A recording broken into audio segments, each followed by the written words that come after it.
अच्छा दोस्तों, एक नए ट्यूटोरियल के साथ मैं हाज़िर हूँ। अच्छा, हम जावा सीख रहे हैं तो इसमें कुछ बुनियादी चीज़ें हैं। ये कोई भी लैंग्वेज जब हम सीखने के लिए जाते हैं, तो ये बहुत ही नेसेसरी पार्ट है। मैं मतलब इसको ना कहूँगा कि ये एक कोर पार्ट है अगर आप कहते हैं कि किसी भी लैंग्वेज पे, प्रोग्रामिंग लैंग्वेज पे आप ग्रिप हासिल करना चाहते हैं, तो उसके लिए हम कहते हैं रोड मैप। यानी आपको ना कंप्लीट रोड मैप आपके पास एक क्लियर साइट या क्लियर व्यू होना चाहिए कि आपने सीखना क्या-क्या कुछ है बेसिकली। फिर आप एक साइड से लर्निंग शुरू करते हैं, जब आप वो रोड मैप कंप्लीट कर लेते हैं, तो आप इस तरह से बहुत सारी चीज़ें अगर इसके बगैर सीख रहे हैं लैंग्वेज, कभी आपने कुछ शुरू कर दिया, कभी कोई चीज़ सीखनी शुरू कर दी, तो इसमें होता क्या है कि सीख तो आप कुछ चीज़ें लेते हैं, लेकिन बहुत सारी चीज़ें हम मिस कर जाते हैं। तो सबसे पहले हम देखते हैं road map in language selection. यानी इससे पहले जो है ना एक रोड मैप और है जिसको मैं इग्नोर करके जा रहा हूँ। यानी हम आगे जा रहे हैं, ये रोड पीछे मतलब ये हाइलाइट किया हुआ है कि जब बैकएंड रोड मैप है, यानी अभी तक आपने कोई लैंग्वेज चूज़ नहीं की, यानी आप अभी तक जावा के, सी शार्प के, सी प्लस प्लस के, डेल्फी के या मतलब वीबी डॉट नेट के कोई भी डेवलपर नहीं बने अभी तक। तो कौन से कॉन्सेप्ट्स हैं जो आपको पता होने चाहिए, ठीक है? उसमें फॉर एग्ज़ाम्पल बहुत सारी चीज़ें होंगी, लेकिन जब हमने लैंग्वेज चूज़ कर ली, यानी हम चूज़ कर चुके हैं कि हम कौ किस चीज़ के डेवलपर बनने जा रहे हैं? जावा के। तो जावा के जब आप डेवलपर बनने जा रहे हैं, तो कौन-कौन सी ऐसी बेसिक चीज़ें हैं या कौन-सी ऐसी एडवांस चीज़ें हैं, जो हमें सीखने की ज़रूरत है और आफ्टर दैट हम क्लेम कर सकते हैं कि हम एक अच्छे जावा के डेवलपर हैं, ठीक है? उसके बाद हम एबल इस काबिल होंगे कि हम कोई एक अच्छा इंटरव्यू किसी भी रेप्यूटेड कंपनी का जावा का बहुत ही कॉन्फिडेंट तरीके से क्रैक कर सकते हैं। किसी भी लैंग्वेज के ऑब्वियसली कुछ फंडामेंटल्स होते हैं जो कि हमें सीखना ज़रूरी हैं। उन फंडामेंटल्स के बाद हम आगे फॉरवर्ड मूव करेंगे, लेकिन फंडामेंटल्स पे एक थोड़ा-सा नज़र दौड़ा लेते हैं क्या-क्या हैं। बेसिक सिंटैक्स, यानी जावा का हमने बेसिक सिंटैक्स सीखना है कि जावा का सिंटैक्स है क्या? उसके बाद जावा में कौन-कौन सी डेटा टाइप्स हैं? इसके वेरिएबल्स कौन-कौन से हैं? कंडीशन कौन-सी हैं? यानी if else, nested if else वो किस तरह से काम करती हैं? इसमें फंक्शंस किस तरह से राइट किए जाते हैं? लूप्स का कांसेप्ट हमें होना चाहिए। इसमें while, do while, for loop, for each वो किस तरह से काम करती हैं? एक्सेप्शन हैंडलिंग, यानी कि हम किसी भी जगह जहाँ हमें पता है कि कोई एक्सेप्शन आ सकती है, तो उसको किस तरह से हैंडल करते हैं? कस्टम एक्सेप्शंस कैसे जनरेट करते हैं? ये सारी चीज़ें हमें सीखनी चाहिए। अच्छा, आप इसमें ज़्यादा कोई परेशान होने की ज़रूरत नहीं। अब इसका फ़ायदा क्या होगा?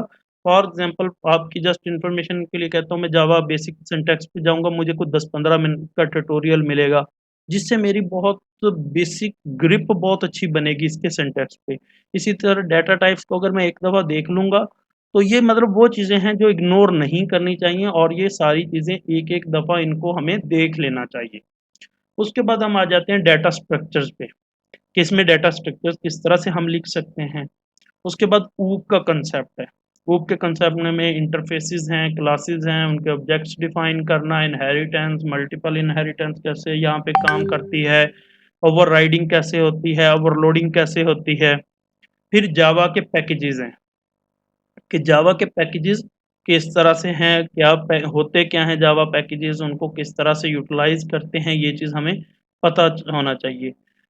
उसके बाद working with files and APIs, कि अगर जावा की कोई एपीआईज़ हैं या कोई हमारे सिस्टम की फाइल्स हैं, तो उनके साथ काम करने के लिए हमें जावा में किस-किस चीज़ को सीखने की ज़रूरत है। ओके, अब जस्ट इमेजिन कि हमने ये वाला पार्ट जो है यहाँ से बेसिक सिंटैक्स है, ये वाली चीज़ें अगर हमने सीख ली हैं। अच्छा, अगर आपके पास रोड मैप नहीं है ना, तो आई कैन बेट यू कि आप खुद को फ़ील करने लगेंगे कि आपको तो जावा के बहुत बड़े डेवलपर बन गए हैं। मतलब आप जैसा बंदा ही कोई नहीं जावा में। लेकिन ब मसला कब आता है कि आप बड़ा कॉन्फिडेंट होके इंटरव्यू में अपीयर हुए, उसने आपसे पूछ लिया कि यार आपने वेब फ्रेमवर्क पे काम किया है जावा में? आप सोचने बैठ जाएंगे हैं, जावा में वेब फ्रेमवर्क भी होते हैं? ओह अच्छा, वो पूछता बिल्ड टूल्स के बारे में जानते हो? आप शॉक्ड हैं, अच्छा बिल्ड टूल्स भी होते हैं? ये तो भाई, फिर बंदा सोचता है वापस आके, यार वो इतनी बड़ी कंपनी थी भाई, वो पता नहीं क्या ब्लॉक किस्म का बंदा था जो हमारा इंटरव्यू कर रहा था, उसने भाई ऐसी ऐसी वर्डिंग्स पूछी हैं जिंदगी में कभी नहीं सुनी। वो भाई आपने कंप्लीट किसी चीज को पढ़ा ही नहीं है, एक दफा कंप्लीट पढ़ के जाओ तो सही, इंटरव्यू में अपेयर हो, आपको यकीन करें वो क्वेश्चन पूछ रहा होगा, आपके दिमाग में 10-10 तरह के ऑप्शंस पड़े हैं, आप जब उनको आंसर कर रहे हैं ना तो वापस आके आप कहेंगे, लिटरली मैं सही कह रहा हूँ, आप आके सोच रहे होंगे कि यार इतनी बड़ी कंपनी थी, इतना सिंपल सा मतलब इंटरव्यू था, लेकिन वो शॉक्ड हो रहे होंगे कि यार बंदा फ्रेश है या 2-3 साल का एक्सपीरियंस है, यार इसके पास क्या नॉलेज है। अब ये फर्क कब आता है, मैं सॉरी थोड़ा सा डिटेल में जा रहा हूँ आप लोगों का इंटरेस्ट पैदा करने के लिए ना। अब देखें, होता क्या है कि आपने ये चंद, जब आप अगर कहीं जॉब कर भी रहे हैं तो हो क्या रहा है कि आपका सिर्फ 2-3 प्रोजेक्ट्स पे काम कर रहे हैं जिसमें बहुत बेसिक सी चीजें, चंद पांच चीजें लगी हुई हैं, आप उन पे काम कर रहे हो अपनी तरफ से, आप भी जावा के बहुत अच्छे डेवलपर हैं, आपका जी 3 साल का एक्सपीरियंस हो गया। लेकिन जब आपको इंटरव्यू किया जा रहा है जिस कंपनी में, तो आपको नहीं पता उनके प्रोजेक्ट्स क्या हैं, और ऑब्वियसली वो भी आपके प्रोजेक्ट्स पे बहुत एक नॉर्मल सी डिस्कशन होगी। तो इस पे कॉन्फिडेंट होने के लिए मैं तो यही रिकमेंड करूंगा कि हमें इसे रोड मैप को जरूर फॉलो करना चाहिए। हाउ जेवीएम वर्क्स, जेवीएम क्या है, जावा वर्चुअल मशीन है, आगे इंशाल्लाह डिस्कस करेंगे, ये ए टू जी में इंशाल्लाह कंप्लीट सीरीज बनाने वाला हूँ इस पे। जेवीएम में जैसे ही आप देखें, जेवीएम आपको बहुत अच्छे से पता होना चाहिए जावा वर्चुअल मशीन काम कैसे करती है, इसमें गार्बेज कलेक्शन जो है वो क्या है, उसका क्या रोल है, वो कैसे काम करती है, बेसिक्स ऑफ थ्रेड्स, ठीक है, ये बहुत इंपॉर्टेंट चीज़ है, ठीक है। उसके बाद स्ट्रीम्स क्या चीज़ होती है, जेनेरिक्स क्या चीज़ होती है।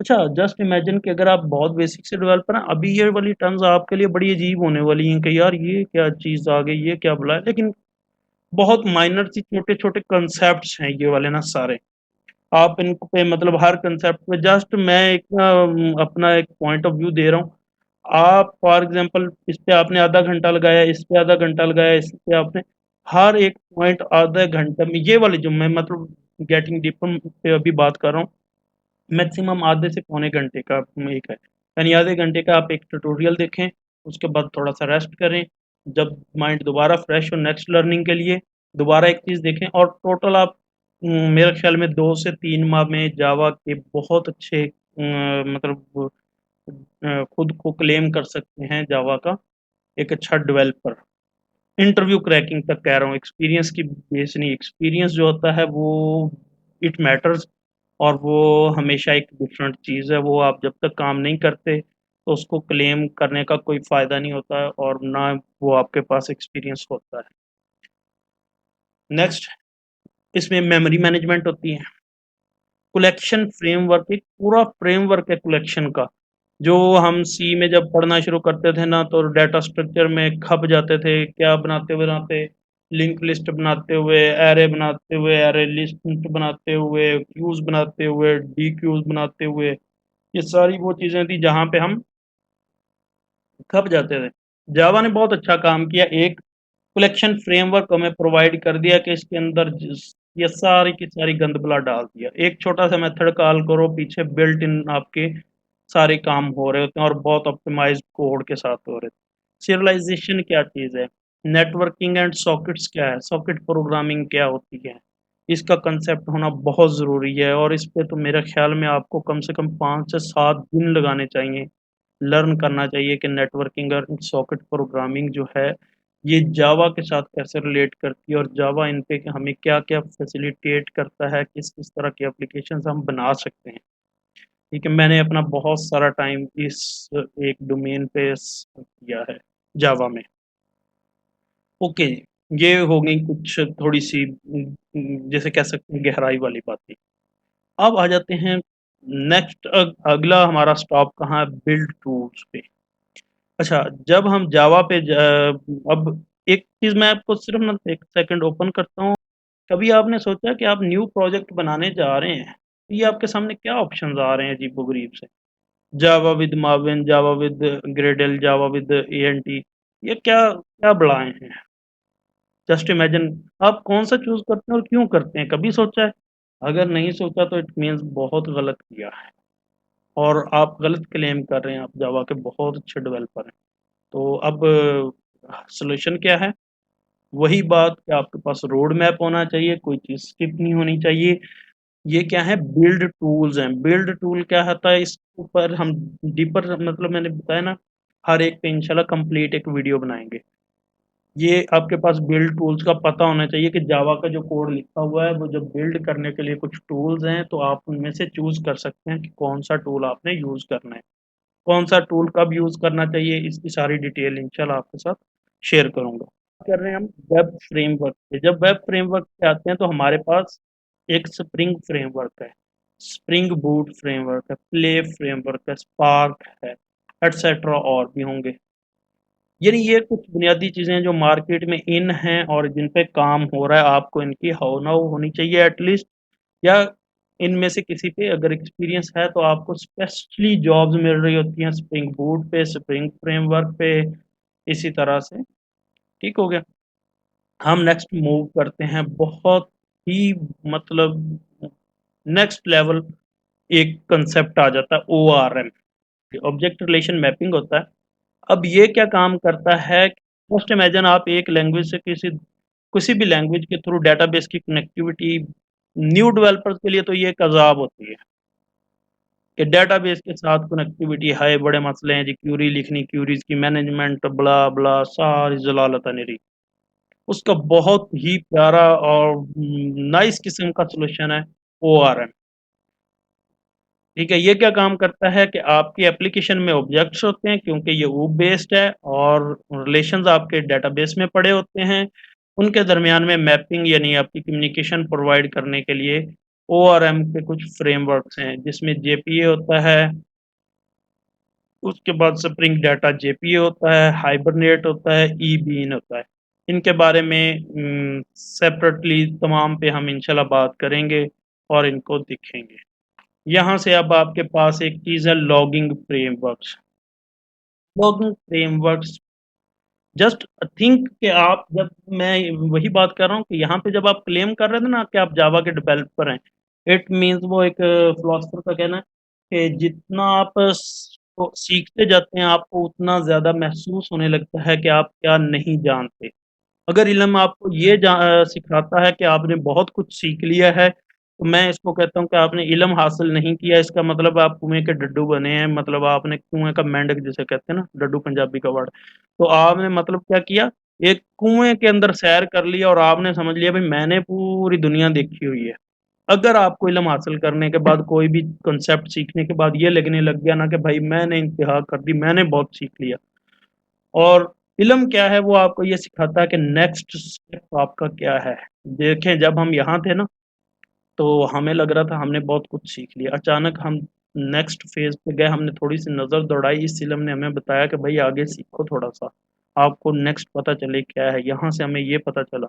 अब वेब फ्रेमवर्क के बाद अच्छा लॉगिंग फ्रेमवर्क क्या होता है कि देखें कोई भी हमारी एप्लीकेशन वेब एप्लीकेशन हो गई, डेस्कटॉप एप्लीकेशन हो गई, मोबाइल एप्लीकेशन जब एप्लीकेशन चल रही होती है, कोई भी बंदा 24 आवर बैठ के उसको देख नहीं रहा, तो इट मीन्स अगर एप्लीकेशन कोई मसला कर रही है, कुछ भी हो रहा है, जो भी ट्रांज़ैक्शंस निकल रही हैं उसमें से जो प्रोसेसिंग हो रही है, उसके कुछ न कुछ लॉग्स बनने चाहिए ताकि हम बाद में चेक कर सकें अगर कोई इश्यू आ गया तो उसे आइडेंटिफ़ाई करने के लिए तो अच्छी एप्लीकेशन बल्कि मैं तो कहता हूँ बुनियादी एप्लीकेशन का भी ये असूल होता है कि वो अपने लॉग्स पीछे मेंटेन कर रही होती है, फुटप्रिंट्स छोड़ रही होती है कि वो क्या कर रही है ताकि हम फ्यूचर में या इश्यू आने की सूरत में हम उसे देख सकें। लॉग4j, लॉगबैक है, टिनीलॉग है, ये कुछ फ्रेमवर्क्स हैं जिनके थ्रू आप बहुत ईज़िली लॉगिंग अपनी एप्लीकेशन की कर सकते हैं। उसके बाद ओआरएम है, ओआरएम के साथ ही आप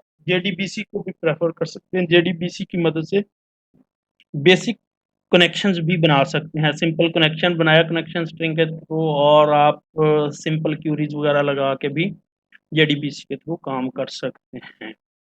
उसके बाद आ गया एप्लीकेशन बन गई, सारा कुछ हो गया, उसकी टेस्टिंग के कुछ ये टेस्टिंग टीम का काम है, लेकिन एक बीइंग अ डेवलपर आपको भी इसके कुछ बेसिक हाउ नाउ होनी चाहिए कि आप टेस्टिंग आपकी बनी हुई एप्लीकेशन जो है उसको टेस्ट किस तरह से कर सकते हैं।